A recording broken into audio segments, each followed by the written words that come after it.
one of the most talented guitar players on the planet. There's a particular book I'd like to recommend, Soloing Without Scales. If you Improvising Without Scales. Amazing book. Highly, highly recommend it. Ladies and gentlemen, Carl Verheyen.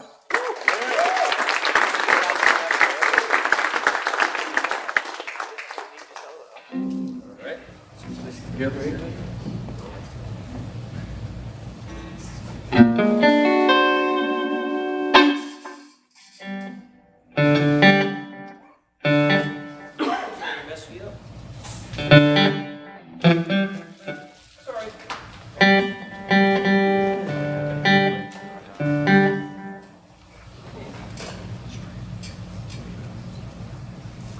Sorry.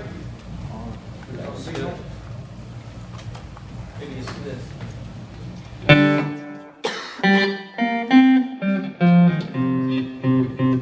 Is that old joke?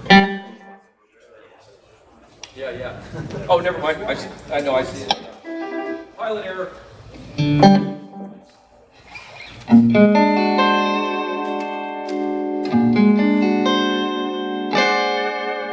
My mama told me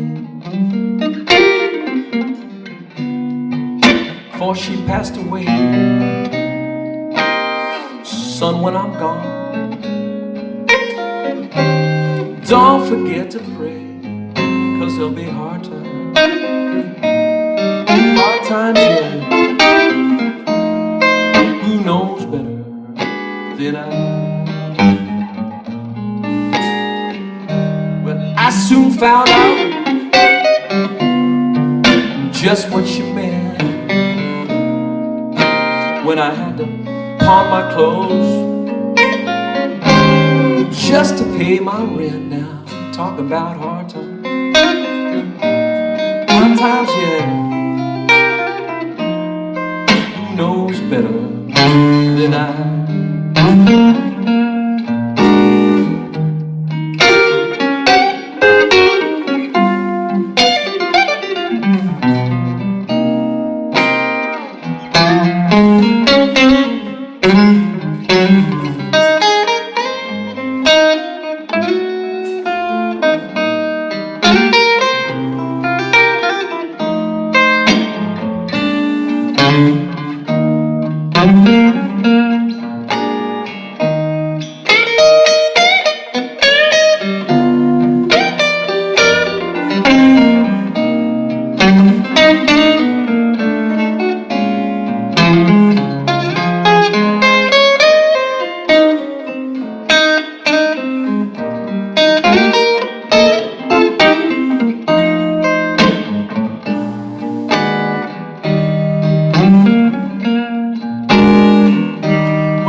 When I lost my money,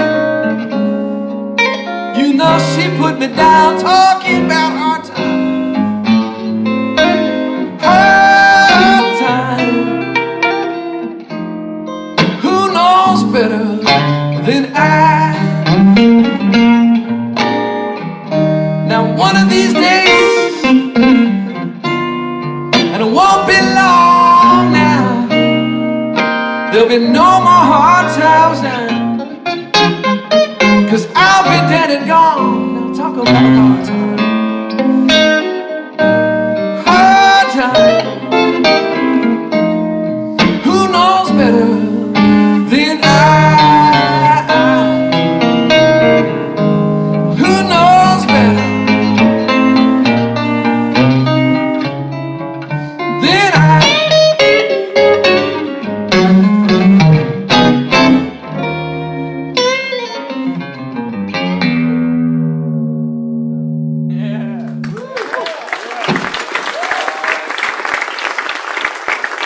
Hey, thanks a lot, everybody.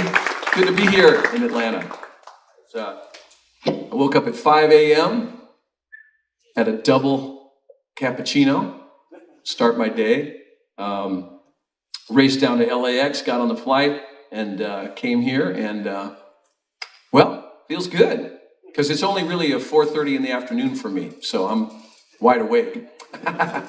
Anyway, I thought what we would do today is just kind of get rolling and then see where you guys want to take it, because I always just sort of have a loose format with this. I can tell you some of my influences, I can tell you how I practice, I can tell you what I do for a living, we can get into the business side of things, we can go any way you want, so that's where we'll go.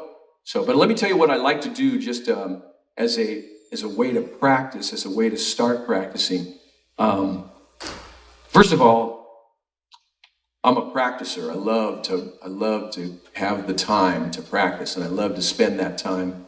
I think when you're really into your instrument, I think that's kind of where you find your center as a person. When your chops are up and when you're practicing, you really kind of hone in on what you do. So I've never been a guy that goes in there and says, I'm going to work on 15 minutes of country music and 10 minutes of sight reading and 20 minutes of jazz playing and anything like that. I've always been a guy that just sort of followed my interest. So if I'm into working on like transcribing an Albert King solo, maybe 2 days in a row, I'll do that, or I'll do it all week, and then I'm done with that, and now I want to transcribe an Albert Lee solo, you know what I mean? Or work on some of that stuff, just wherever my head's at, wherever I'm interested. But I do this all the time, and it's kind of a cool thing that I'll show you. I take the C major pentatonic scale, which is, so C, D, E, G, A, and then C, right? 1, 2, 3, 5, 6. You guys all know that, right? So I take that scale on the guitar, find the lowest possible note, which is an E, and then I play it like this.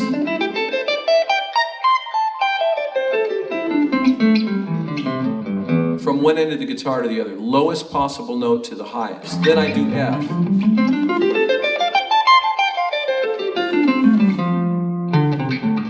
And B flat.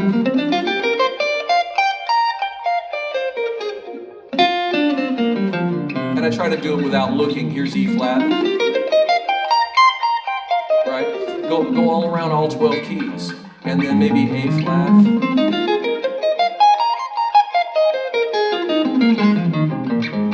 And so by doing that, now see, by playing my A flat major pentatonic, I'm also playing my what minor pentatonic? It's going to be your F sharp? Nope, F. What are you, a drummer? No, just kidding. So A flat major is F minor. Got that? So now that means that my lines that use that A flat major scale are also the same lines I'd use for my F minor scale, right? And so, same pentatonic scale. So now what you can see begins to happen is the range opens up by thinking that way. And this is just pentatonics, right? My range for lines for my F minor, how many guys you go into a bar and how many guys are going to be going?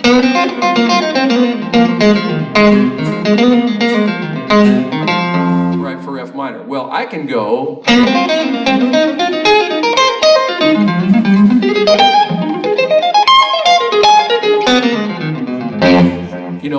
Take in the whole guitar. And I think that's just much more exciting, much more interesting. And it breeds better lines, more interesting lines. So now, the way I end up spending my practice time, because I'm a firm believer that the best of us are only truly improvising 30% of the time. The other 70% is stringing together ideas we've got worked out already. When you really get down to it, when you're blowing over F minor or over a set of chord changes or over A flat seventh or anything, dominant, minor, major, you're really stringing together stuff you've got worked out. And I didn't come up with that. I read that in an article in this contemporary keyboard magazine back in the 70s. I read that Chick Corea said that. And you know who Chick Corea is, right? He wrote...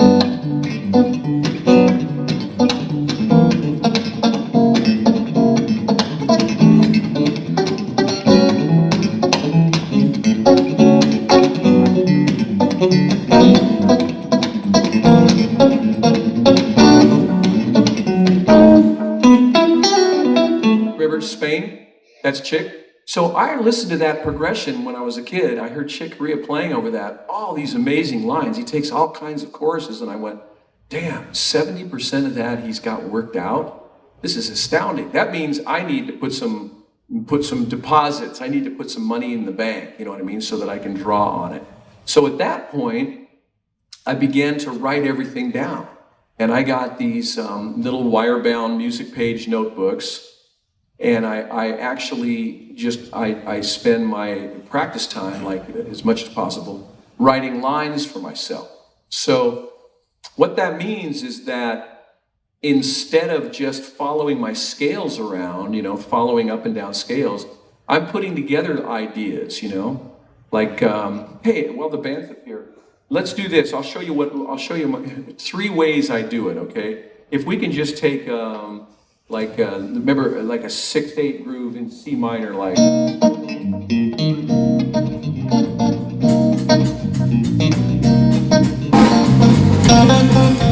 So bring it down a little bit. Now those things,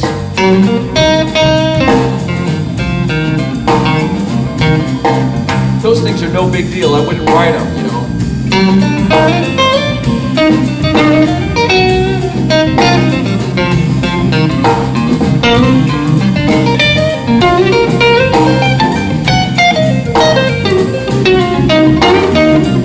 So I might come across something like that and go, what was that? I mean, that's a worked out line, obviously, but I might just come across a little fragment of that while I'm just playing, just playing in C minor or in D7 or whatever. And that's what I write down. I just go, that was cool. Maybe. So it's the root to the 6th. You know, so it's a major 6th interval there. Up a half step to B flat, down a minor 3rd, and then up a minor 6th, and then down a 4th, you know, up an octave.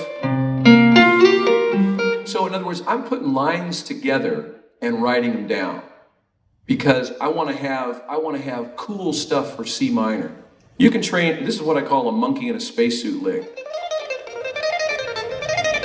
You can train a monkey in a spacesuit to just play, you know, up and down, you know, just up and down a scale like that. And unfortunately, guitar players, we're all taught to run our scales, you know, just rip through our scales. And so that's kind of where we stay and how we play.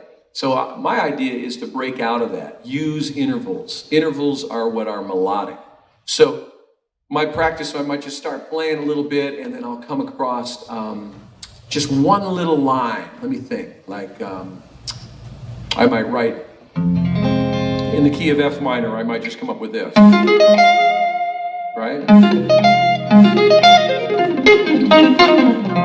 So this is an A flat, F, A flat, E flat, you know, just opens it up. It's a major 6, a minor 3rd, a 5th. And that to me is melodic. And as I mess around with that, you know,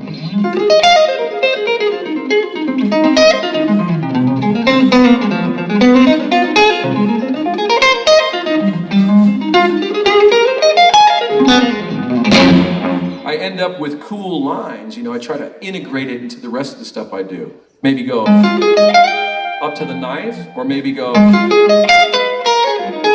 down bluesy pentatonic, or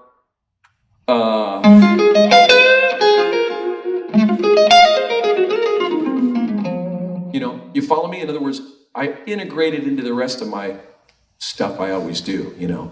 Then, how about a D flat chord, just D flat major?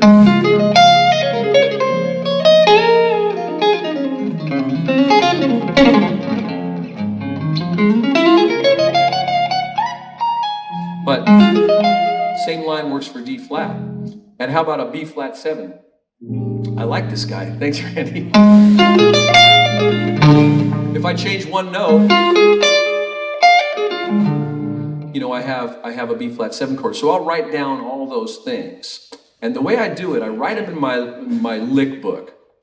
And I always finger underneath which fingers I'm using. And over the top, I put in the position. Like the classical guys, except I don't bother with Roman numerals. And I never, ever bother with tab. Tab is for pussies. Remember that. Useless and weak. Because nobody reads tab but guitar players. So anyway, so that's what I do. I write down my lines and then I have something to practice. You know, I can go back 5 pages in my book and go, what was I working on 3 weeks ago or a month ago? And now I got a stack of lick books about this high. And one has nothing but diminished lines in it, you know. And one has a bunch of country stuff in it that I was working on. And, you know, so it's a way to sort of find your own style. And then another exercise I do for myself, I mean, I actually don't believe in exercises. I don't do any exercises. And I get in a lot of trouble over in Italy when you're doing like one of these clinics or a master class in Italy, because the Italian teachers always go, you know, you must do your exercises, and they got all these stupid. If you can't play it on stage, if you can't play it in the studio or on the bandstand, don't practice it. It's useless, you know. You're much better off practicing things you can use, you know, and a good lick for F minor 7th is something you can use. So, but another thing that I do is I'll open my lick book to the blank page. This is just like the next page, you know, with nothing on it. And I'll say, today I'm going to write a line in D major that starts here.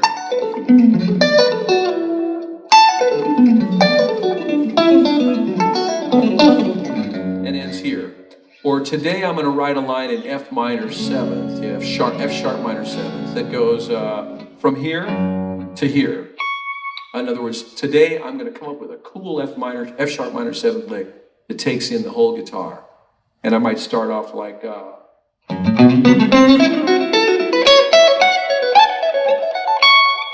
nah, that's boring. How about?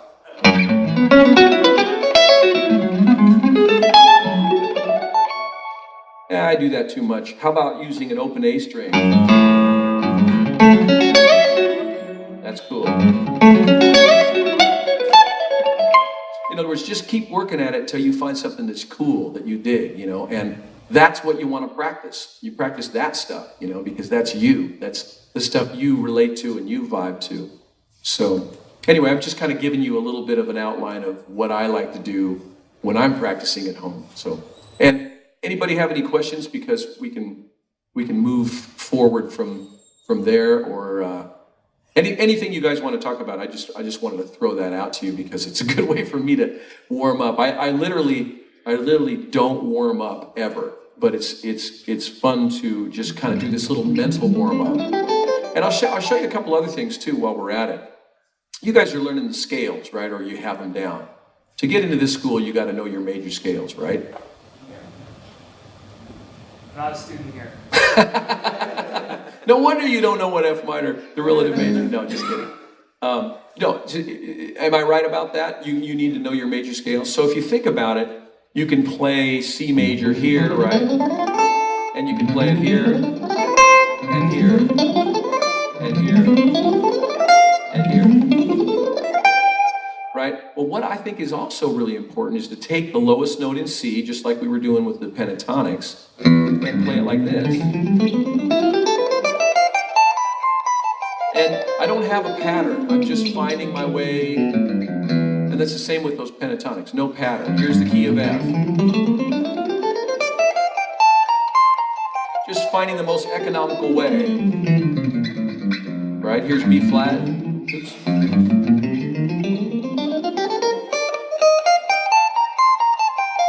And you know, knowing where everything is, very important, you know. That is a great thing to do, go through all 12 keys that way, you know, not just the scales, but linearly, horizontally more, you know what I mean? And then you can really kick your ass by doing this. Say 4 notes in C, starting on the low E. So here's C. I went E, F, G, A. Then I'm going to go to the key of F. I'm going the circle of fifths again. B flat, C, D, E. Then I'm in B flat, E flat, A flat, D flat, G flat, B, E, A, D, G, C, F. B flat starting on the major 7th, E flat starting on the root, A flat starting on the 2nd. You follow me? In other words, I'm just changing keys every 4 notes. That's really good for you. especially if you want to learn how to play through changes, you know. That's a really cool thing to do. Anybody have any questions about that? Did I go through that too fast? You guys cool? Right on.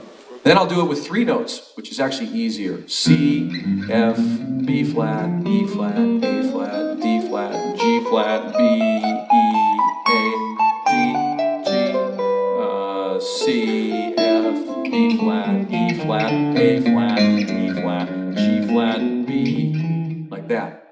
That's a great way to go. You know, just work your brain. Make sure you know that A flat has 4 flats, and they are A flat, B flat, D flat, and E flat. And so when you come to that next note, you know, you own those. That's really good stimulation for the brain. That's the kind of practice I like to do as opposed to physical practice, because I play all day anyway, you know. So I play, I've been playing in the studios in LA for, I don't know, since about 1980, you know, doing a lot of, that's 32 years, wow.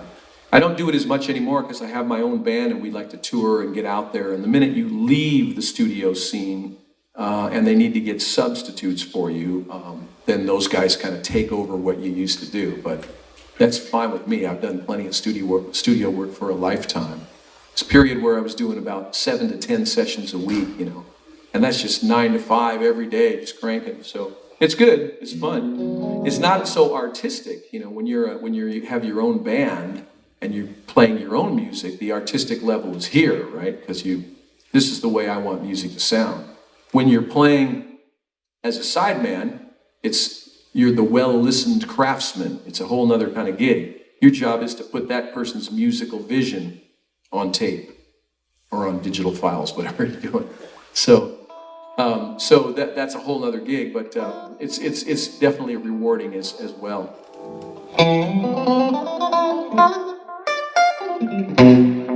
Any questions? You guys are kind of the quiet types. First person who asks a question gets a free set of my signature strings from Dean Markley. So it has to be a guitar player, I guess. First question. There it is. Did you practice like those spread chord voicings with Eric Johnson? Are you talking about, you mean scales or chords? Like the chords? My chords I've got my own kind of chord concept also based on intervals. In other words, if you think that, for me, I like to play in a trio. And if you think about it, if you image, you know, like think about a speaker, you got the bass player here, and the guitar player is this little cluster in the mid-range. So my idea of making a trio sound big is bass player here, me here, here, and here. So if I take the chord, for instance, B minor, now here's a B minor 7th. And what I like to do is go B, A, and D, like that. So this is a 7th, a minor 7th, and a 4th. And then I can take that voicing, turn it to this, which is D, B, and F sharp, and then I can go, put the 9th on top, and then I can make an 11th. So those are my B minor chords, you see.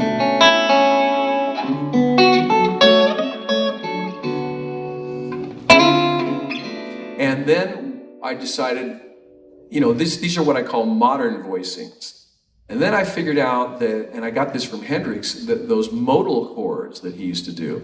So I figured that if I'm in the key of, let's go to E minor so I can give you the bottom string. That's 1, 5, 9, right?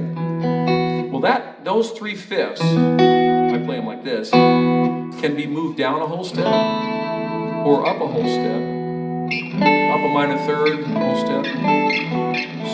So that concept of modal chords in with my modern voicings means I can go.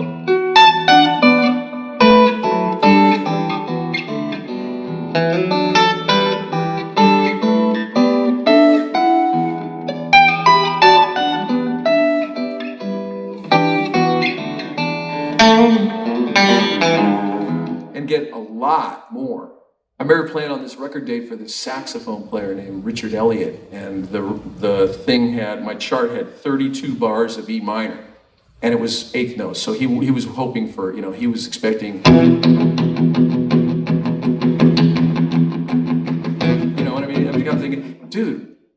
give you something cooler in that section. Why don't I give you...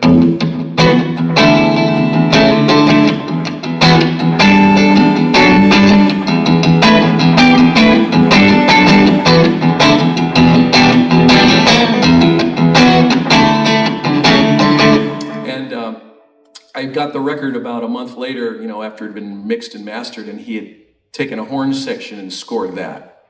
And I said, dude, I should have arranging credit, because you just put horns over my guitar part. You can barely hear me. So, but anyway, you see what I mean? I mean, there's a lot more information for E minor than that. So. What was the formula of the first voice you did for B minor 7? Okay, so I'm thinking, instead of the big thick chord here, you know, the fifth is useless, so I like this 1, 7, 3. I like that. And you know, that's cool. So if you think 1, 7, 3, and then notice I'm using my pinky right here for the I slide that up to F sharp and come down on a D and a B. There's no seventh in that chord, but it just sounds good. And then, you know, and I know that you guys need to know your inversions up the neck.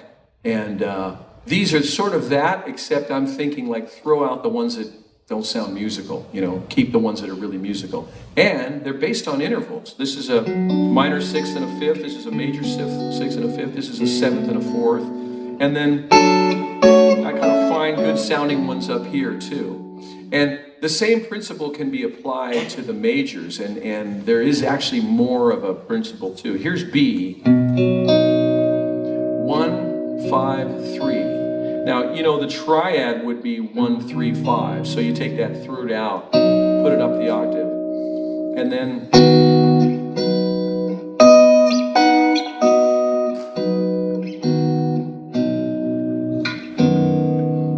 they're just more open chords. They sound great in a trio, and they lend themselves to songwriting, because as a guitar player they sound more like a keyboard, you know, I think.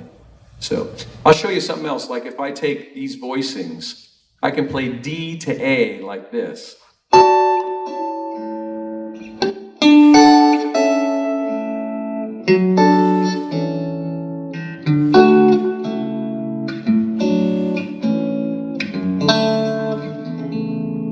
That's just D-A, but just more spread out voicing. So I use those a lot in my own band, and whenever else it applies. You know, as a studio musician, you make your living as a rhythm guitar player. Actually, as a sideman, you make your living as a rhythm guitar player. I only get a chance to put solos on records or on tracks, 5% of the time. The other 95% of the time I'm coming up with, parts, chord parts and stuff. So, somebody else had a question? I'll show you something like, if I just kind of mix in some chordal ideas, like, I like to take Steve Cropper, who was a great R&B player, and mix him with Jimi Hendrix and Curtis Mayfield, both great rhythm guitar players, and then throw in a little country stuff and a little blues stuff, and I'll play a progression like A, E, D, A.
you can see like there's a lot of little rhythm guitar ideas, you know? You know how the blues guys go like this?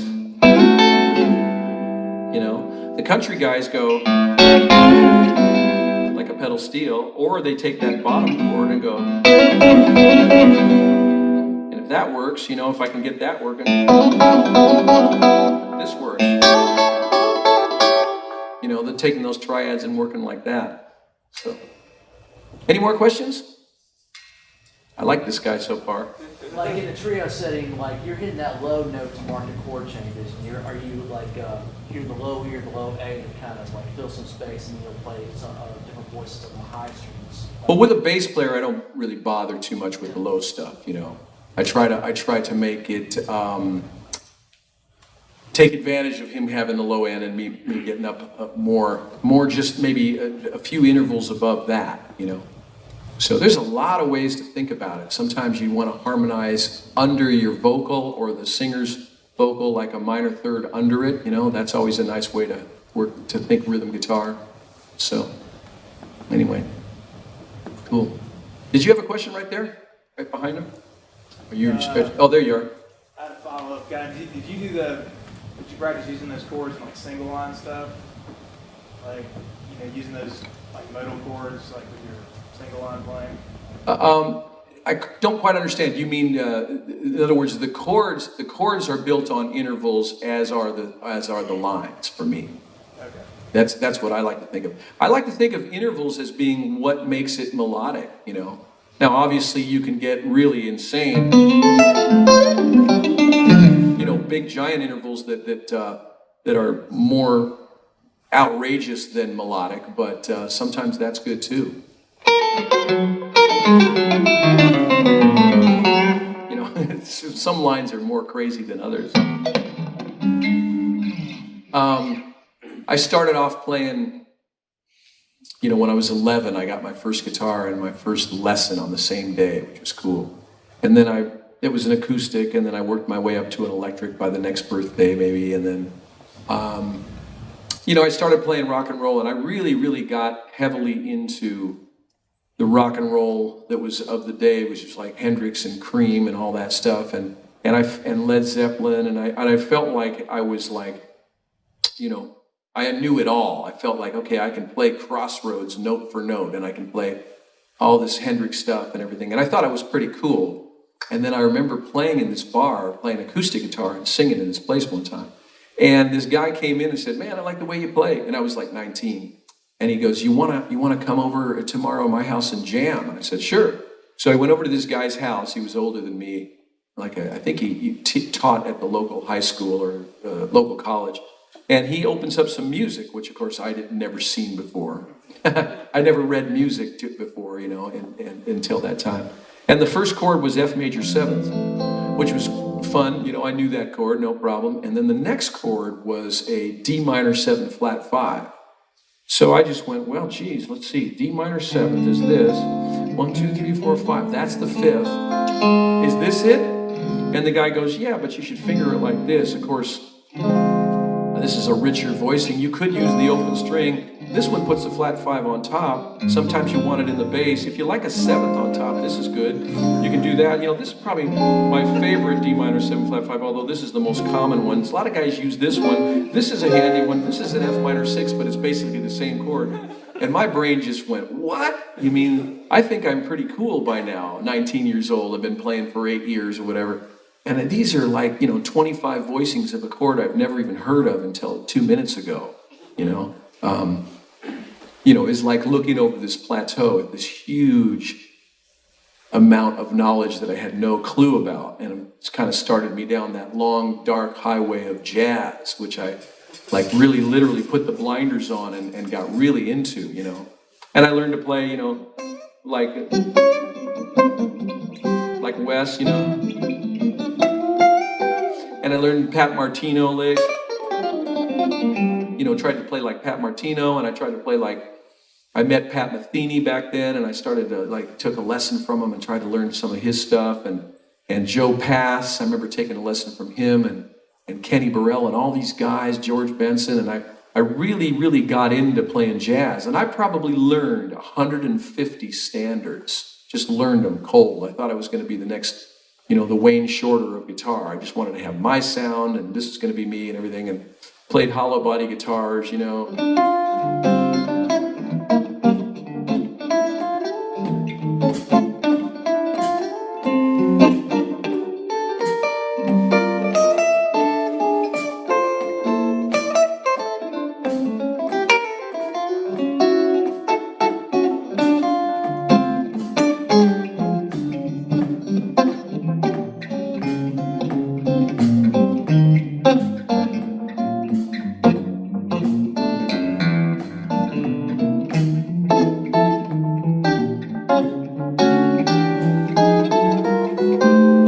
Anyway, on and on. Learned all these tunes, learned how to blow over them.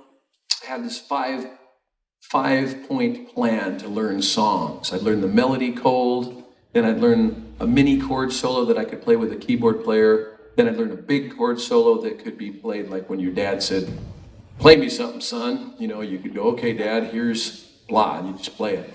And then I'd learn to blow on it, number 4, and then I'd learn maybe in a second key, to where I'd really play it in the jazz guy key, then maybe learn it in the singer's key. And I did this kind of training like 8 hours a day for so many years, many years of into that. And then one day, I was driving in my car, corner of Riverside Drive and Laurel Canyon, and I just clicking through the stations, and I heard this Joe Walsh solo. You guys know Joe Walsh, right?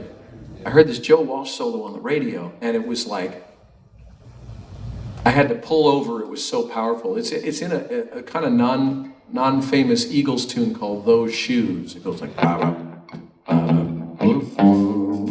Anyways, typical Joe Walsh with the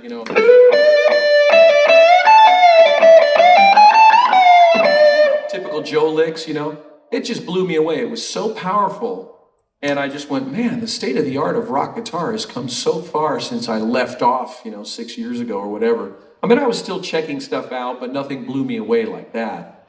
And I went, what am I doing learning 26 courses of Stella by Starlight when this is the music of my people?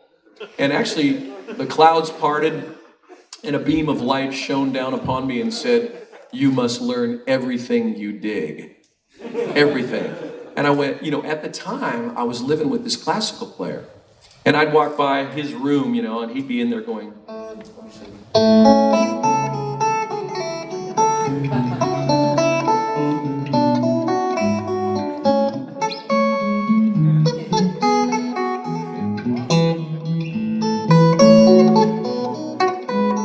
anyway, I walked by that guy's room and I went, nope, that's another lifetime. Don't even listen, because really it is another lifetime, you got to have the fingernails and everything else. But I said, I'm going to learn it. I'm going to learn to play classical guitar, damn it. And then I said, and by the way, I need to learn that country stuff that's so cool, I need to learn to play like, the pedal steel.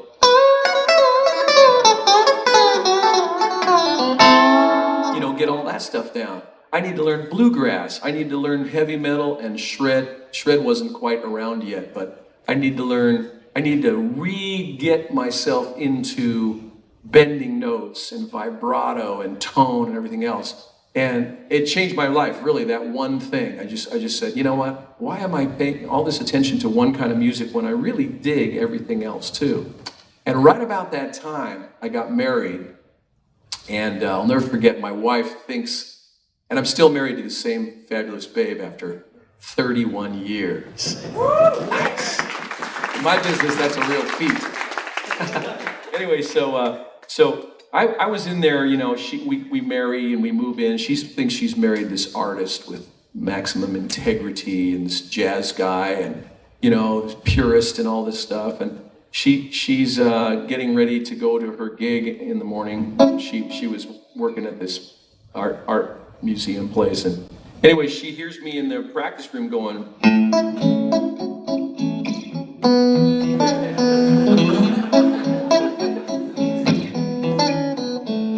and she comes in, she goes, that is the corniest crap I have ever heard. What are you doing? I said, honey, this is Chet. This is Chet Atkins. What are you, nuts? This is very important that I learn this. She goes, that's the cornball stuff my dad listens to. What do you, oh man, I'm out of here. So she splits, right? No, this is a true story. About an hour later, I get this call from this famous, not famous, but this pretty well-known composer in LA, and calling me for the very first time, never met him before, but he goes, hey man, can you play in the style of Chet Atkins? And I go, yes I am. You know, not yes I can, but listen to this. And I just went,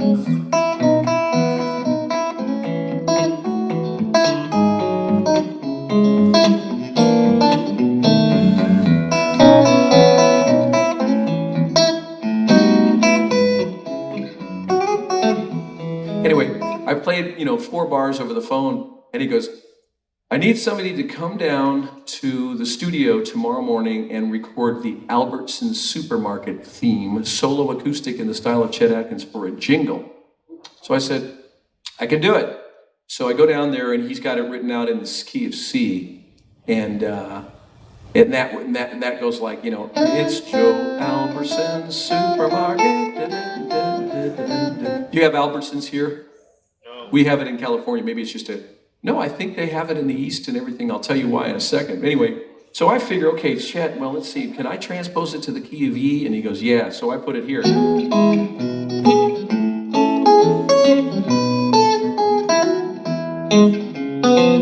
What, something like that. Just make up my own little arrangement. I record a 30 and a 30-second, 60-second version in about 45 minutes. Done. See ya. Can't wait to get home and tell my wife, honey, that corny stuff I was working on yesterday? Today I actually made money on it. And she's going, yeah, whatever, great. Have fun with that. Anyway, so, in the Musicians Union, it clearly states that if you're the leader, in other words, you're the solo performance, you're the leader on the session. So you get double scale. So back in those days, I think scale was like 82.50. So cool, I've made $165 for that little 45-minute gig. And then after every 13 weeks, they have to pay you again if they continue to use it. So it's a little annuity that keeps going for as long as they use it. Well, I didn't know that every time they change the copy, the voiceover, you get paid again. So this week, at Albertsons, Tide laundry detergent, Chuck Round, or whatever, it can be anything that they're selling. They change the copy every week for the Northwest, the Southwest, the East, the Midwest, all over the country. There's Albertsons, they're using it, and I'm getting paid every time they change it. And so I ended up making $1,855 a month minimum for the next 4.5 years. Isn't that cool? From that. So see, that's why knowing these different styles is important, because you're infinitely more hireable. So, anyway, yeah. What type of gear would you take to like a studio session? Or what type of gear do you normally take? Well, there's different kinds of sessions. So in LA, we have something called cartage, which means you have a company deliver your stuff so that you can have a lot of stuff. And I have a trunk that holds 12 electrics. It's like a wardrobe trunk. It opens like this, and the guitars are in their cases like that. And then I have another one that holds 10 acoustics, and then I have something else that holds like another trunk you open this way that holds mandolins, banjos, dobros, 12 strings, baritone acoustic, slide acoustic, all kinds of little other instruments. So I generally have those 3 trunks delivered. Then if it's a film date, I have a rack thing that I can run various amplifier heads through it, and I have about 45 amps at home, and then I have about 5 I keep in cartage, and then I have about 6 more in Europe. I don't know why, but I just don't seem to sell anything. They just pile up. So if it's a record date, I'm going to take amps and pedals and not bother with the rack gear. But if it's a film, like an orchestral date, I'll take the rack gear, because they oftentimes want what I call ethereal man, which is when you stack some delays and infinite reverbs and choruses and stuff, and you swell stuff into the volume pedal. And ethereal man is, it seems to make its way on a lot of movies, either with distortion or without.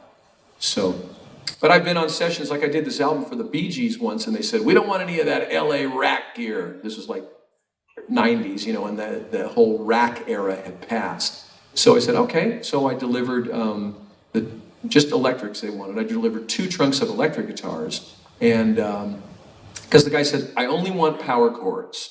So I started thinking about it. I go, well, if he wants power chords like Metallica, that's one thing. But if he wants power chords like Pete Townsend, that's quite a bit cleaner. And maybe he wants those country kind of power chords where you can actually hear the third in the chord, you know, that's just semi-distorted. So I decided to bring, you know, like about 20 different amplifiers and just set up, you know, just have everything ready to go. And I go, okay, let's hear the tune. And we ended up with a thin line telly. I got one of those 1969 tellies that's hollow on one side, and a clean Rickenbacker 12-string through an old AC30, a Vox AC30, and that was the sound that fit. So I'm really lucky I didn't just bring like a gnarly master volume overdrive Marshall and a Les Paul, because that's just one kind of power chord. And I'm grateful that I thought it through, because I would have probably been sent home if I'd come with just a Marshall and a Les Paul, which is a very valid sound, but it wouldn't have worked on this track. So anyway, this side of the room is a little quiet in the question department. Huh? Oh, your bass players. All right. Yeah. Uh-huh.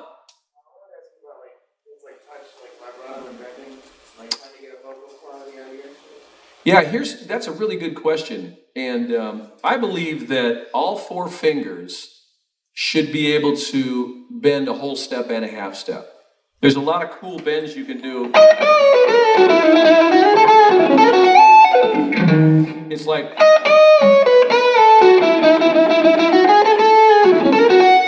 you know, getting the first finger to bend. A lot of people don't bend with their first, but that's like that Albert King sound. But I look at it like this. Your finger, I'll start with my second finger and I'll bend to the note B.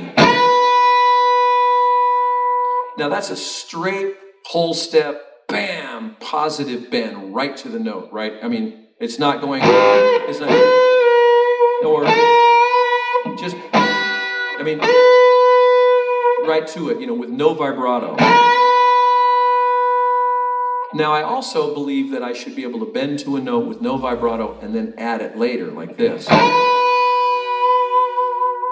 Like a singer, you know. And that's a quality that a lot of you guys are going to find, I guess it's a technique that a lot of you guys are going to find you don't have.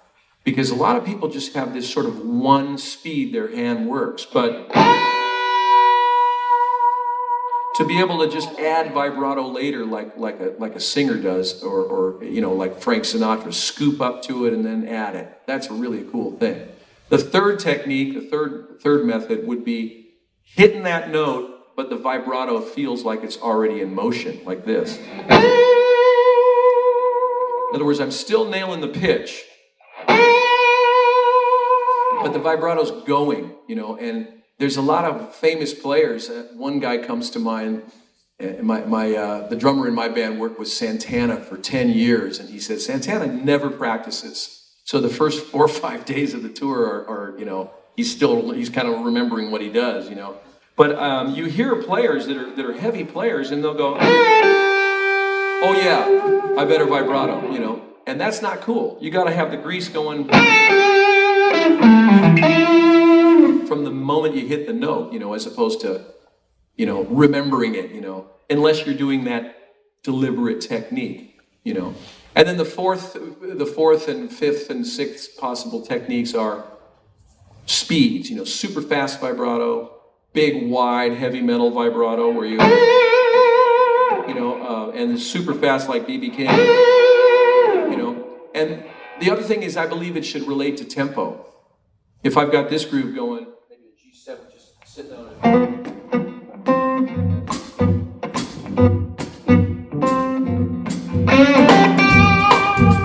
I'm going like this. Down, up, down, up, down, up, down, up, down, up, down, up, down, up, down, up. I'm thinking in terms of the triplet.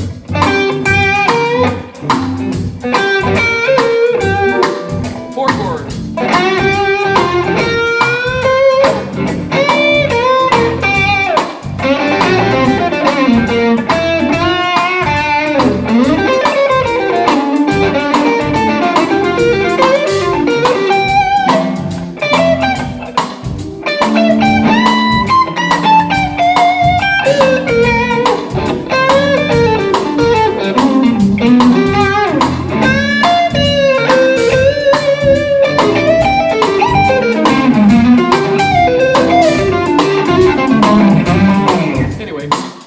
time I stopped on a note, I'm pushing it like thinking in terms of the triplets, you know?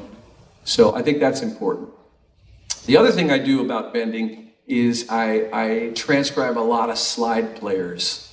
You know, slide is the most expressive sound, you know, slide guitar. And I do play slide guitar. I didn't bring one with me today, but, you know, for instance, there you guys hip to like Statesboro Blues by the Allman Brothers, you know?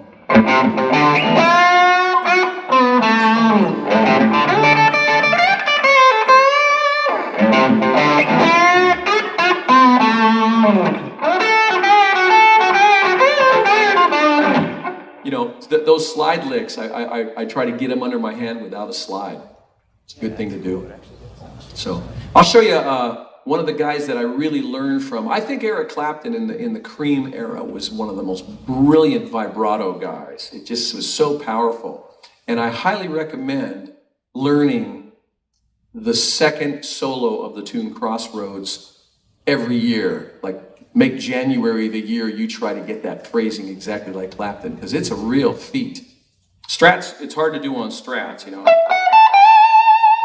ESG or the 335 really works for that. But one guy I really studied carefully was Mike Bloomfield. You know him? There's I'll play a blues, a slow blues in C, and I'll show you what I learned from him just in terms of the bending. So, just, you know, C7.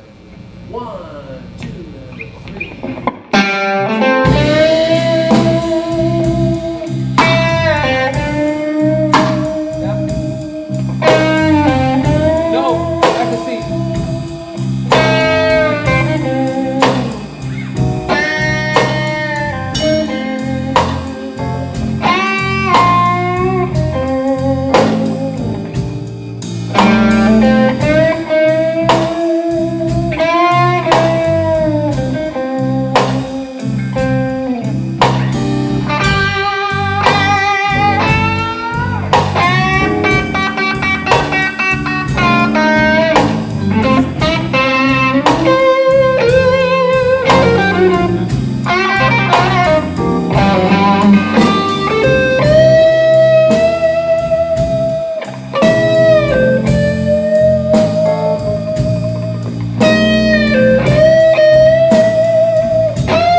Anyway, you see that kind of bending, very expressive.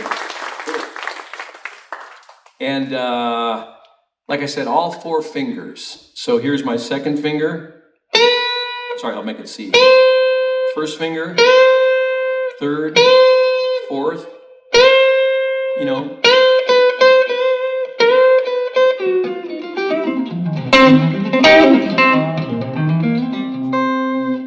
Anyway, you get the vibe. Any more questions? I like this room coming alive over here. Yep. How did you ever get involved with Supertramp? I did an audition in 1985, and I wasn't a fan of their music. As a matter of fact, I used to hear some of it on the radio, and just, you know, they played it so much. I just, you know, I can turn that track off in one note, bam. But I remember getting this. I did this session in Hollywood for some female vocalist. And I really liked the engineer. He was an English guy, and we changed numbers, and you know, he got a great sound, and we was easy and fun to work with. And then that night, I get this call from this very English-sounding guy that said, "Hello, Carl. My name is Norman Hall. I work for Supertramp." And he told me that he had talked to his buddy, and they had auditioned 17 guitar players so far, and would I be interested in auditioning? So I said, yeah. And I remember having a jingle in the morning and then going there after the jingle, and they said, don't bring any gear. But I said, you know what? I got my cartage crew moving my gear. I'll just give them an extra $75 or something to take it over there. And I did it at Rick Davies' house. He had this big mansion in Encino, just next door to REO Speedwagon's house, REM Speedwagon. And I showed up and all the Supertramp guys were playing tennis on the tennis court, and I just snuck my gear into the studio. Like I told the guys, hey, they're not watching. Let's take it in, So they took my gear and set it up, and then they taped every audition on reel-to-reel tape. They were taping it all, and they had a full crew there and everything. And then I just apologized. I said, guys, I don't know any of your tunes. And they go, we don't want to play any of our bloody music. Let's play the blues. So I said, cool. So we got into it, and I sang a little bit and played, and immediately got hired, and they had a couple more tracks to finish on this album. And I remember David Gilmour played like a 5-minute solo on the last track, which was the title track. And they asked me to learn it note for note. And I said, nah, you don't want me to do that. This is a really ballsy thing to do when you're like 22. I was 29, I think. I said, no, you don't want me to do that. Let me just improvise. It'll live and breathe every night, and it'll be cool because I'll inspire the band and I'll inspire the crowd. But if I have to play that note for note, it's just going to get tired. And they said, well, we'll give you a shot. So I trained him right away to, even though we're playing for 20,000 people a night, let me blow. Trained him really early, because most of those big bands like that, they get out and you're supposed to play the solo exactly like the record, note for note. But these guys are really cool, the Supertramp guys. They're really cool, and in that they listen to R&B, they listen to all the Blue Note records, Horace Silver, Ray Charles. I mean, they know that stuff, which is really, really interesting. I think that's why my band tours in Europe so much, is that over there, they really respect our Native American art forms like blues and jazz, and they really, really dig improvising. And so my band, we have people following us around like the Grateful Dead, town to town. So anyway.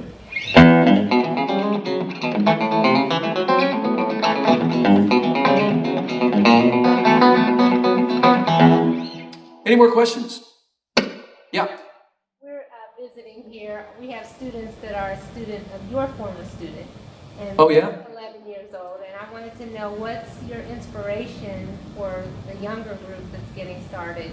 How do you keep them motivated when they're just starting out learning those notes?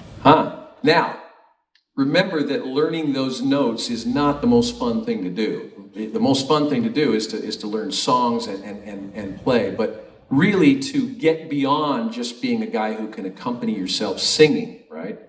And to get beyond that to the next level of guitar playing, you do need to understand the theory, and you do need to understand that. Motivation, let me just think. This guy that just died this week, this guy named Big Jim Sullivan, he was a studio musician in London, and he played for Tom Jones and everything. And I remember being a kid, like 11 years old, and watching the Tom Jones show, and seeing Tom, every week Tom would come over to this guy sitting in a chair and go, so Big Jim, what do you got for me this week? And Big Jim would play something like,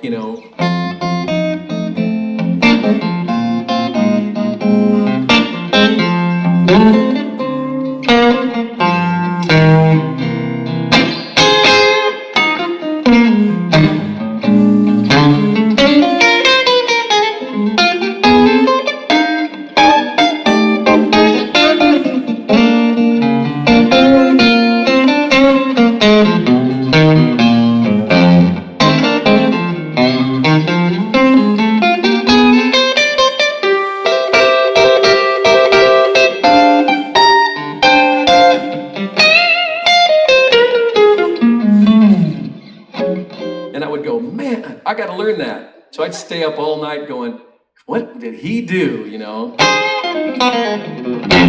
And I remember being inspired by watching guys like that on the TV. We also had a show in the 80s and 70s called Soul Train.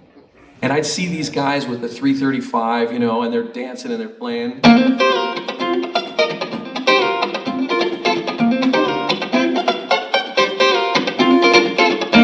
You know, that was cool, you know. So, do you like Prince? You don't know Prince?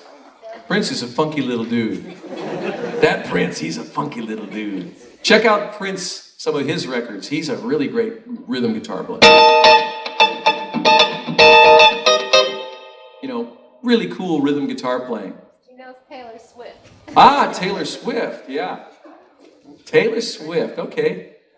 I think Taylor Swift is okay, but I think if you like country players, there's better ones. I mean, there's better recordings. Oh, check out Alison Krauss and Union Station. That's really powerful stuff. And what if you're starting out classical? Ah, classical. Ooh, you don't want to check out John Williams. He's so good you'll just quit. I think with classical, what you got to do is you got to just get those fingernails out there. Try to get your, you know, just try to make a sound, make it sound good. That's a hard one, but you'll get it. Thank you. Oh, you got to have a turtleneck, according to Randy. And a sport coat? Yeah, that's sport coat optional. Yeah, Chris Parkening, he's a funky little dude. Yeah. These guys asked me to go to their church one time, and I said, man, I don't want to go to that church. It's like way too big of a church, man. 6 Flags over Jesus. And so he finally talked me into it, and I go in there, and Christopher Parkening is playing in the church. Some D-flat tuned guitar. Man, it was really good. I said, I'll come when he's playing again. Any more questions? This part of the room has gotten very quiet now.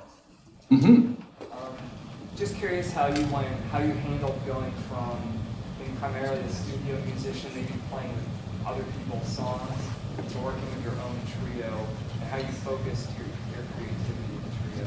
That's a really good question, because when you're, like I said, when you're a sideman, the challenge there is being what I call the well-listened craftsman. And what I mean by that is I remember doing this movie called Walking Tall, and I showed up, I think it's The Rock. I showed up and the producer goes, we need you to sound exactly like ZZ Top. So I go, ZZ Top, no problem. That's Billy Gibbons. He plays a Les Paul through like a Tweed Fender amp. He uses those cool pinch harmonics. He's got the Texas shuffle instead of the Chicago shuffle. I got his feel together, got his sound together. Let's roll tape, you know, so. And that's a challenge and a fun thing to do. But eventually you get to a point in your life where you go, you know, I like Billy Gibbons and everything, but here's the way I think the D chord should sound. You know, instead of this, I might want to hear it like this, or like this, you know, or like this. You know, in other words, I got my own musical ideas. Now, the transition from being a studio musician to a solo artist is difficult, because the lure of the studios and easy money and seeing the guys and high-fiving your drummer buddy, and you know, that's really cool. And the studio scene in LA, with things like residuals and royalties and what we call the phonograph record special payments fund and the musician's secondary market fund, where you get back end for playing on movies and television shows and stuff like that. That's a hard thing to give up, to go play in a bar in Hamburg, Germany, you know what I mean? But infinitely more rewarding for me is to play my own music and see the entire front row of people singing along. But it took about, 10 years to ramp up to the point where now my studio income is here and my solo artist income is here, but it did this for all those years until I put it, until I could actually feel good about it and make a living. But remember, under the banner of solo artist, you can do all kinds of things, The income streams are many, many more. So, but I'm not sure I answered your question. I think you asked like the creative side of it. Sure, yeah, just, do you find yourself writing differently or practicing different types of styles? Well, I do this. I mean, you know, I described in the beginning the way I practice, just starting off, I just start off by playing lines for the sheer joy of just hearing them in the air. And as that creative element is going on, I might come across something that is interesting enough to maybe become a song. The lick book is always the genesis for new songs. I came up with something.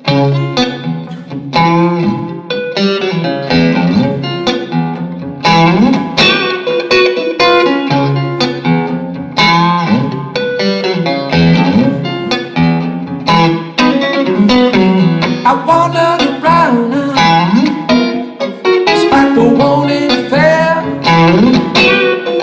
down in Chinatown, funky streets down there. I heard a hissing sound now of the snakes in the air. There's a dark-eyed lady. So I came up with this lick and then started singing over the top of it. And then now I need a chorus. And I remember in my lick book about 8 pages earlier was, I thought you read, you will turn the stone if you turn around. And then she said, spend the night alone, spend the night in Chinatown. So it's a lick that's kind of cool on the guitar. It has a little harmonic and it has an open string in the key of D flat. And I was able to, I mean, for me, it all starts with the guitar, you know. I mean, there's been enough great folk songs and Bob Dylan tunes that are written with the key, you know, G, A, you know. And even though I totally dig them, it's just not what I need to do. You know, it's been done way better. So what I try to do is start with something interesting on the guitar and turn that into something that becomes a song. That's how I approach it. So, anyway, Yesterday we were talking about a little bit about getting that independence. Sometimes I'm writing music and I got a good guitar rhythm going on, and then I come up with a cool lyric for it, and then when I start singing and playing, either my playing goes out of time or I don't get it just right. And sometimes, or if I'm concentrating the guitar, that's my voice, you know, my lyrics. Mm-hmm. Well, for what I try to do is once I've come up with a guitar thing, is to put it on automatic pilot to where I just have it. And I think your inner time, you know, I mean, I've practiced with the metronome for many years to where my time is pretty solid, you know, I would hope, you know, after all these years. And I played with a click track for 30 years in the studio. So no matter how difficult that is, you got to put it on autopilot, because for me, it's infinitely harder to be a good singer, you know. I feel confident on the guitar and I'm always going, God, I suck as a vocalist. So I try to make this just working for itself, the guitar part, and then singing over the top and concentrating on the vocal. But your time has to come from within, you know. If you ever watch video of Hendrix, you can see that he's feeling the time, he's feeling the rhythm from head to toe. There's some video of him in England playing like Foxy Lady, and it's just like his body is just moving to it, and you just go, man, that is just like in it, you know. So I try to conjure up that kind of feeling, you know, to where I'm not going to tap my foot and I'm not going to put a lot of energy into the rest of my body. I'm just going to concentrate it right into my hands and feel that time. So, because boy, if you ever check out when you're tapping your feet, if you ever just think about it for a second, you go, God, that's a lot of energy, you know, going into that really could be spent somewhere else. So, question right there? Yes. When you're improvising over, say, a 2-5-1, are you thinking over the 2 a Dorian, 5 Mixolydian, 1 major, or are you just thinking, okay, minor line over the 2, dominant line over the 5? That's a really good question, and I think off of each chord as opposed to one thing off the entire chord. So, you know, it depends on how fast they're going by. And if they're going by real fast, then I'm just trying to make that key of the moment, you know. But in the case of a 2-5-1 that's spread out over a, 3 bars or so, 4 bars or something, yeah, I'll think a minor line, maybe make it Dorian, and then I'll think a dominant line, whether it's Mixolydian, diminished, melodic minor, other ways to approach it, So I definitely think off of each chord. My D minor, sounds completely different than my G7th, even though it's all the same notes. But it really sounds completely different because my minor lines are minor and my dominant line are that, they're dominant. Minor, right, dominant.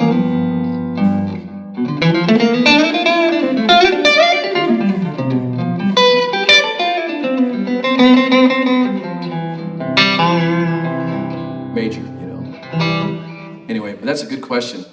You know the song Giant Steps? It's a little puzzle to unlock. I mean, I used to say, I'm never going to play that tune live. Why bother with it? But then one day I started getting into it and I started to say, I'm going to unlock this puzzle. And then tomorrow I'm going to try to do it at a slightly faster tempo and just to practice getting through those changes. That's a hard one. How many people have tried to play Giant Steps? Yeah, just a few of us. Yeah, that's gnarly. Any more questions? Uh-huh. What would you say are your top 3 favorite guitar amplifiers?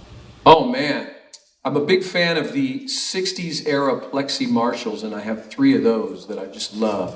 And but I don't take them out too much because they're very valuable now. And so I have a 66 JTM 45. It sounds great for the blues when you play it with like a 335 or a Les Paul or something. Then I have a 68 Plexi, which sounds great with Strats. Then I have a 6900 watt. The 68 is a 50 watt. But I use different amps for different things. I love AC30s for their high-end sparkle, right? And I like Fender amps for that beefy mids and also nice clear highs, I think I counted I have 47 Fender products, because I have little tube reverbs and I have 3 Princeton reverbs. No, 4 Princeton reverbs. Love those. The deluxe. You can't have too many Princetons. That's like a desert island amp. And I like Dr. Z amps. I have 3 of those. Those are cool. So I'm a fan of things that... I'm not a big fan of master volume amps. I like to hear the power tubes working, When you think about the tube amps, you've got the preamp tubes, and what the master volume does is it turns down the output stage, which is the big fat tubes. To me, I'd rather work those, get my distortion from there, because it doesn't sound so high-end, sizzly, crackly. I'd much prefer it being big and fat, warm. And so that's what I do. I think that answered that question. Any more questions? Let's see, I'll start with you. Yeah, I'm a drummer, but I got a class to go to, but I want to hear you play something funky, you in the band real quick. You play something funky for me before I go. Let's do it. All right. Tell you what we'll do. We'll ask you to pick the key. I don't know no key. How about I give you, I'll just start a groove in the key of, which? A flat, I like it. He's challenging us. Not the favorite bass player key, but how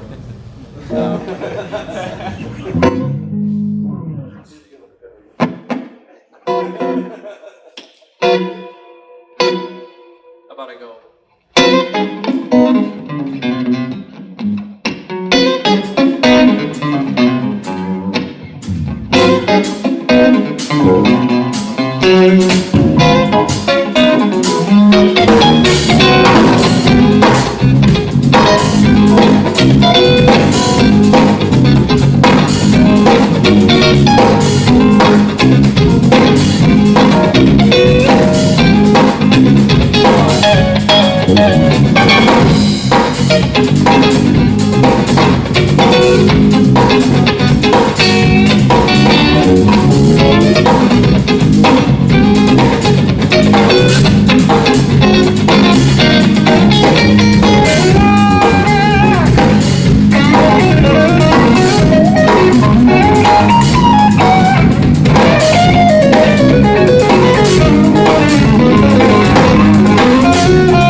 Now, bringing it back to what we were talking about in the beginning, my A flat 7 chord was G flat, C, and A flat. So I had a flat 5 interval and a major 6. And that's real nice and clean and dry.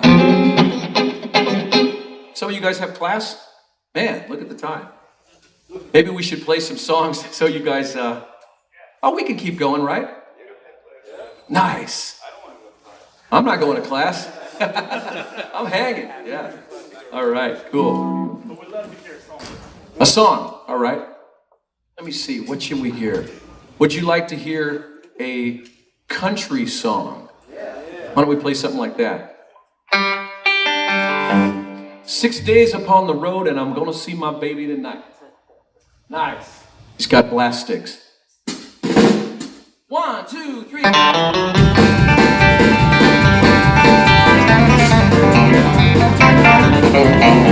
I'm pulling out of Pittsburgh, heading down that eastern sea. I got my diesel wound up and she running like she never did before. Yeah, just past Jimmy and a wire, but I don't see any coffee in sight. But I'm 6 days on the road, I got to see my baby tonight. I got 10 forward gears and a sweet Georgia overdrive. Take them little white pills and my eyes stay open wide. Yeah, we gonna head on by. I don't see a cop in sight. I'm 6 days on the road, I gotta see my baby.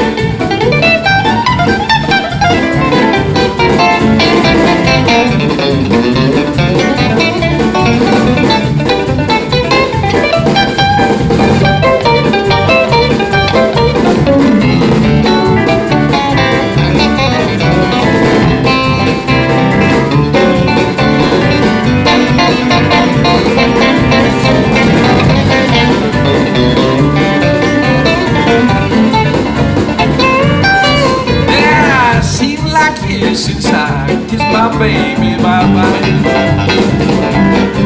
I got me a lot of women's fella, but I'm not like some other guys. Yeah, and then come inside. Yeah, you think I'm happy, people, you're right. But I'm 6 days on the road, I got to see my baby tonight.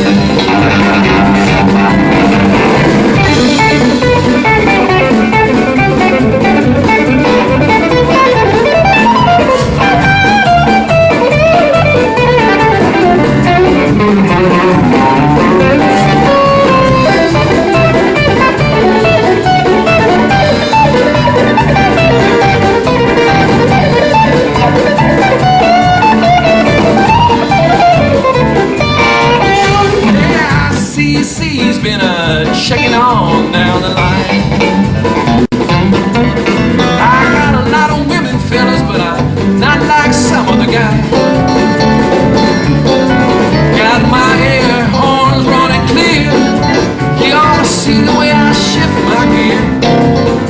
But I'm 6 days on the road, I got to see my baby tonight. Yes, I'm 6 days on the road, I got to see my baby tonight. Yeah, 6 days upon the road, I got to see my baby.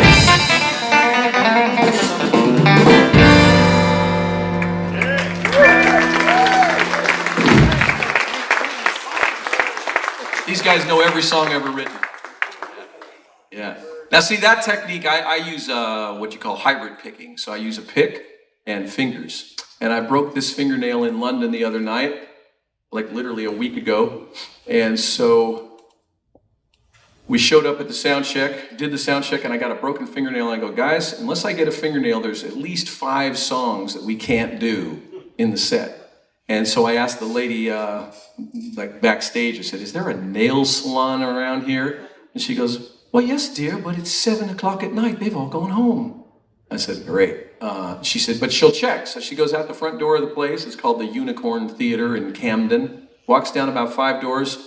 There's a lady cutting hair. And she goes, do you do nails? She goes, yes. Can you take this guy? And she goes, yes, in 25 minutes. So I go next door, order Indian food, come in, get a fake nail put on, go back, eat the Indian food while the nail's drying, and then go straight on stage. It was like, whew, man, it worked out. So you get stuff like I have a song, not that I do with my band or anything, but just like this kind of stuff.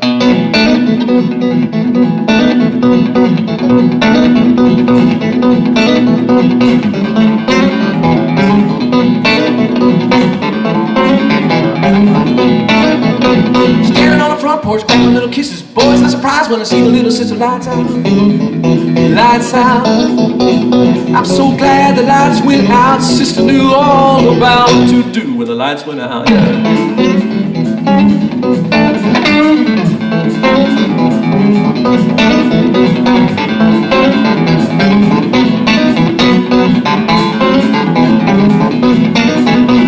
Mama looked at me, she was a peeping through the window. The way she looked at me would have thought I was a sinner. Lights out. Lights out, yeah. I'm so glad the lights went out. Sister knew all about what to do when the lights went out. Thanks. Huh? Teach you.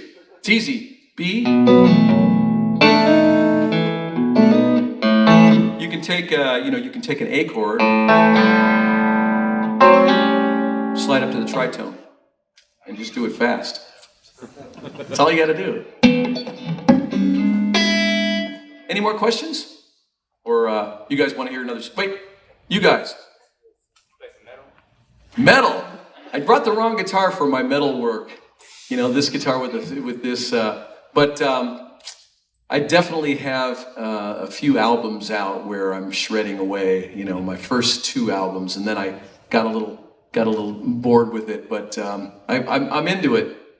I'm into it. This guy, Robert Trujillo, who's a bass player in Metallica, he lives 2 doors away from me. So I'm always keeping up with the Metallica kids. So. You had a question right behind him. I was just going to ask Oh. Wrong person. No. We'll start with you. Okay. I was just going to ask if you dabbled in any slapping on guitar at all. Just a little bit. I mean, I wish I was better. You know, there's my buddy Jude Gold, who's over at Musicians Institute. He's amazing at it.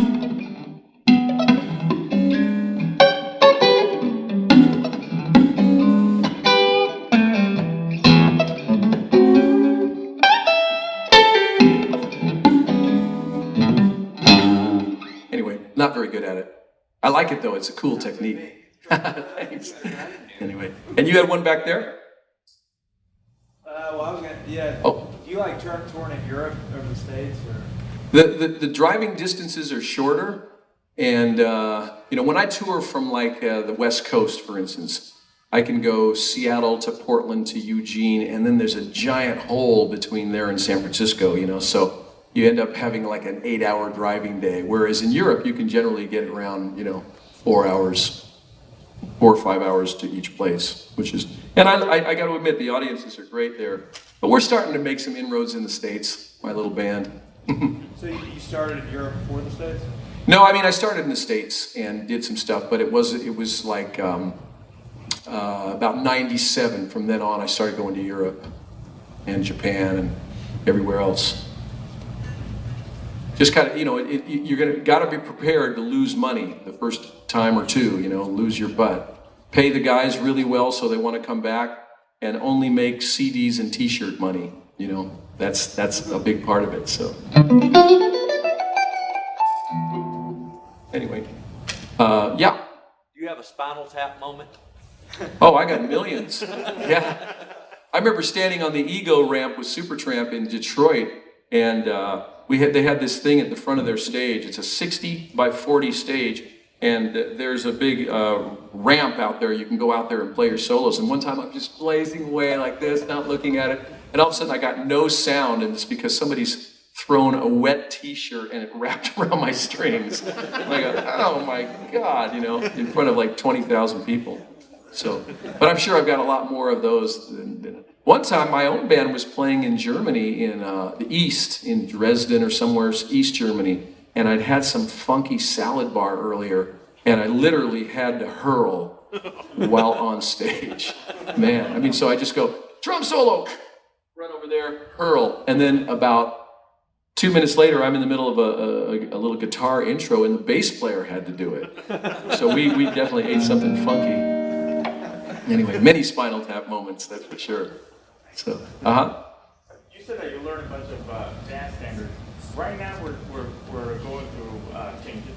You know, we're doing the Flintstones just to go through the standard changes. mm-hmm. Do you have any advice Over changes? Yeah, start with the major scales. You know, start with those modes. And I mean, very simply, do you have the tune Lady Bird in your real book? You know, it's same as Half Nelson. You know, or do you know it?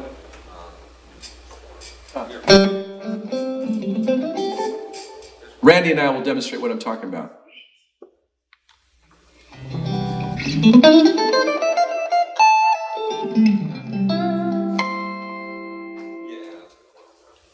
You'll know it.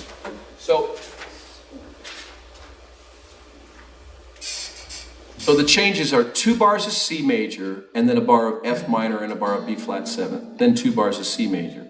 So I'm in the key of C, and then I'm in the key of E flat, right? Then I'm back to C, then I got a full 2, 5, 1 into A flat, and then I got a 2, 5 into G that doesn't resolve, a 2, a 5 into C that goes C, E flat major 7, A flat. So here's my recommendation. 1, 2, 1, 2, 3. You go like this.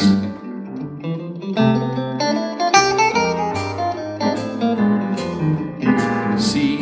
I went up in C, down in E flat. Now I'm coming down in A flat. Then I'm going back up in A flat, because it's 4 bars of A flat. Coming down in G. Up in C. And then. So what I did was I took each key of the moment and just went up a major scale and down a major scale. I didn't think in terms of Dorian Mixolydian, I just played major. That's a great place to start, you know. And then, you know, obviously you can use those scales, but now you're going to aim for the guide tones, right? And in the guide tones, that's the thirds and the sevenths, then you can start, with those you can start targeting the downbeat of the next bar, like this. 2, 1, 2, 3, 4.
So now see, I'm aiming for the third, aiming for the seventh. So I start a line in C major that starts here. And I aim for that minor note, that minor third of the F minor chord. You see, and starting to take it this way instead of just up and down. But it's a cool process by where you just start with the major scales, then start incorporating the guide tones. And then after that, you're going to get into the upper structure triadic stuff like flat 9 sharp 5, the upper tensions, you know, that make it swing and make it have tension and resolution. So it's sort of a 3-step plan for me. So, question that was back there maybe? No? Hey, I see you yawning. Yes, sorry. That's all right. Uh-huh. What would you say is your biggest source for hearing new music today? Where do you go to find stuff you want to hear? Man, acceptable listening, as we call it, you know. The Disney Channel? No, just kidding. How about, I probably just start off with like hearing about somebody, looking them up on YouTube, and if I dig it, I'm sort of a collector, so I buy CDs. I like to buy it because they sound so much better than, you know, putting them in my phone and thinking that that's music. So I probably check them out on YouTube. I went and saw Wayne Krantz play the other night in LA, and he had Keith Carlock on drums, who was just fantastic. And I just bought the CD right there. Wayne's a buddy of mine. I wanted to support him. You know? So anyway, any more questions? All right. Oh yeah. Is there any pedals that you use live that you do in the studio as well? Yeah, I have hundreds and hundreds of pedals. I can't believe it. They multiply. I know some people, like, they use pedals for a certain sound that they get on stage and it's different Uh-huh. when you play in the studio. And I didn't know if you had any favorite pedals that you use that would go with both. I have 5 pedal boards, and so they're very convenient to bring to sessions. You know, two of them, and they're for different purposes. One is for the studio only, because it has a volume pedal. Because I weaned myself off of volume pedals by doing that, you know, years ago. But in the studio, it's nice to have it, just to control. And one's for my band, and then I have one I use for Supertramp that runs 5 different amps at, you know, in different times. And then I have this little tiny one, which I'll show you guys. It's got a rat pedal that's been modified that gets a nice warm, you know.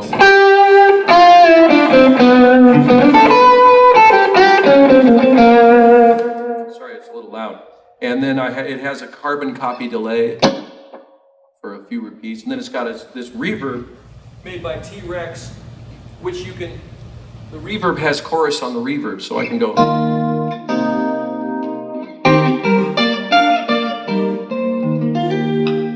Which is kind of cool. And, but I also have vintage pedals like crazy. Got a fuzz face or 2 or 3. And, you know, I got everything. If after a while you know, if something cool comes out and they don't just send it to me, I'll just go get it, you know. Yeah, we could have a whole other day just talking about gear.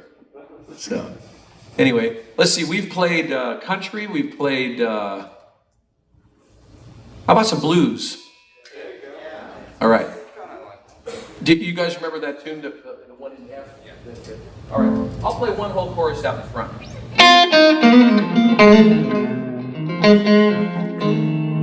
I got to ride that lonesome train. My body's heavy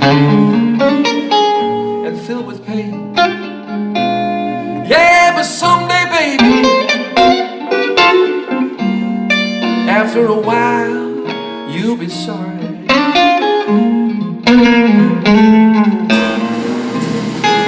My skies are cloudy and filled with rain. Takes you to wash my blues away. Yeah, someday, baby, after a while, you'll be sorry.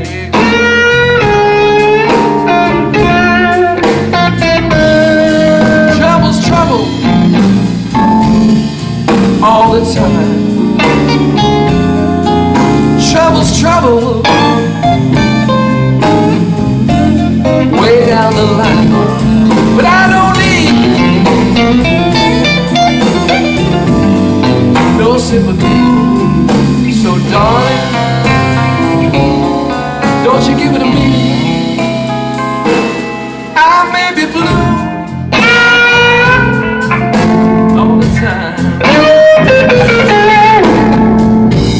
but I know way down the line,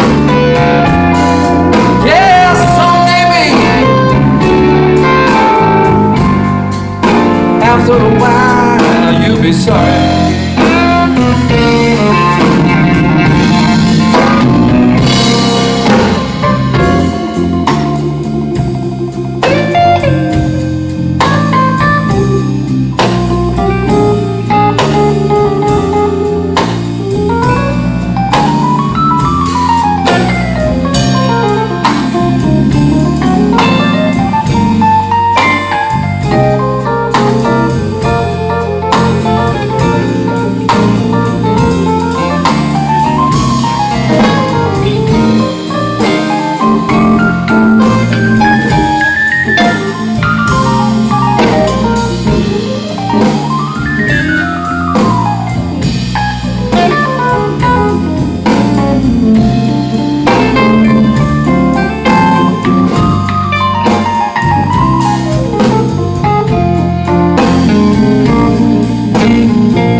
down the line.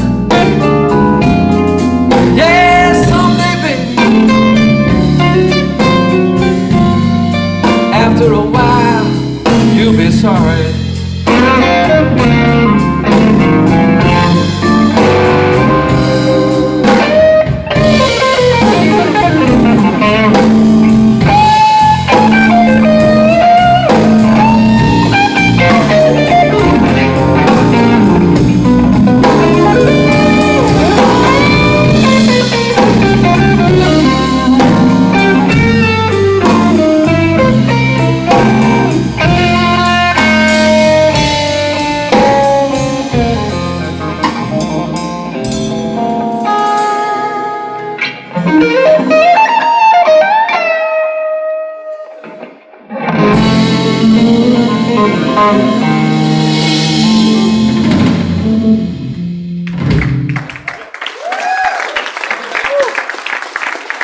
Hey, thanks a lot, you guys.